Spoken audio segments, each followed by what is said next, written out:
Привет, подружка! Я Мия, и сегодня мы обсудим очень важную тему. В этом видео я расскажу, как понять, что в твоем теле уже началось половое созревание, когда оно начинается и какие у него признаки. Я поделюсь с тобой своим опытом про то, как стала девушкой. Но сначала не забудь подписаться на канал Секреты юной леди и нажать на колокольчик, чтобы не пропустить наши новые интересные видео.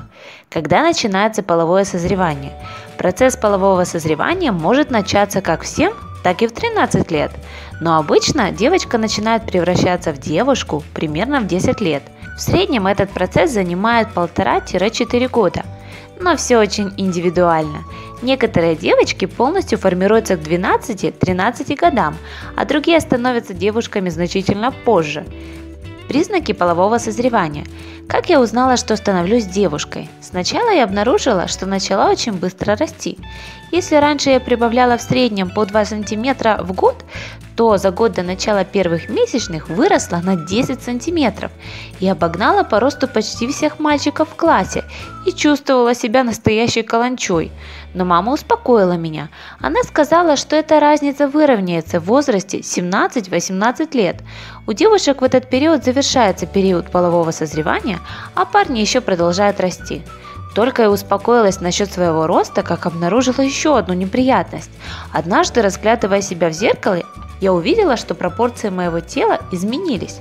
Руки и ноги стали казаться очень длинными, а фигура нескладной. Но моя старшая сестра сказала мне: не переживай, это происходит со всеми девочками в подростковом возрасте.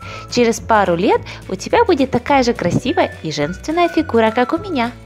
Мало мне было неприятностей с ростом и фигурой. Через некоторое время на моем лице, груди и спине появились мерзкие прыщи. Волосы на голове стали выглядеть так, словно я месяц не мыла голову. А еще появилась перхоть. Сейчас я знаю, что виноваты в этом сальные железы. В период полового взросления кожа сильно растягивается из-за резкого роста костей. Чтобы избежать трещин, организм активирует работу сальных желез. Но и это было еще не все. Моя грудь увеличилась, а в паховой и подмышечной областях появились темные волосы. Затем я узнала, что такое бели. Если ты не знаешь, что такое бели, посмотри наши видео на эту тему. Закончились все мои переживания только с появлением первой менструации. Кстати, обычно первые месячные случаются через 2–3 года после того, как у девушки начинает развиваться грудь. Как правило, первые месячные бывают не сильными. Это может быть всего несколько пятнышек на твоем белье, но у некоторых девушек сразу появляются обильные выделения. Тут кому как повезет. А как это было у тебя?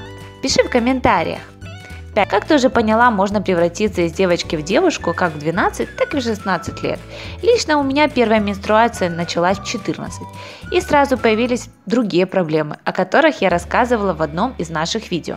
Не переживай, если у твоих подружек уже давно идут месячные, а ты все еще в ожидании. Всему свое время.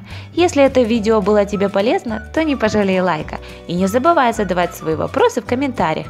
Напиши, в каком возрасте начались твои первые месячные. До встречи, подружка! Ах да, совсем забыла сказать, чем раньше у тебя началось половое созревание, тем быстрее оно закончится. Пока-пока!